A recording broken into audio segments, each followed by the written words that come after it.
Nafasi yao ni kubwa kwenda kufanya vizuri leo hii. Wana kikosi kizuri sana ambacho kiko very organized kuanzia mechi ambazo wamecheza. Tayari washakuwa mabingwa wa ligi 1 kwa maana ligi kuu ya soka nchini Ufaransa. Na wao wanalihitaji sana ile kombe kuliko hata Inter Milan kwa sababu wao hawana ile kombe kwenye timu yao. Kwa hiyo wanahitaji kikosi cha mwaka huu kwenda kutengeneza legacy kwamba kikosi cha PSG cha msimu wa 2024 2025 ndio kilileta taji la kwanza la UEFA ambalo tumelitafuta kwa miaka mingi. Plani za PSG tangia miaka na miaka ni kuchukua ile kombe kwa maana ya makombe ya ndani wao washaridhika na washachukua sana, wana garantia kuchukua muda wote wao wakitaka. Lakini sasa kwenye hili la Ulaya kumbukumbu yao nzuri ni kufika finali msimu wa 2021 wakapoteza bao 1-0 dhidi ya Bayern Munich Bavarians.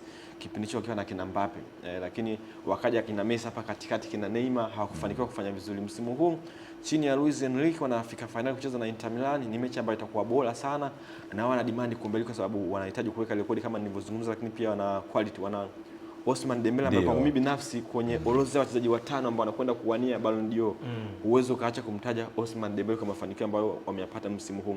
Lakini pia kwenye maeneo ya goalkeeping timu zote mbili zina magolikipa ambao wako bora sana. Kenny Malila atamtaja goalkeeper wake wa Inter Milan, yani Suma, ambaye alikuwa na save nzuri sana dhidi ya timu yako Barcelona.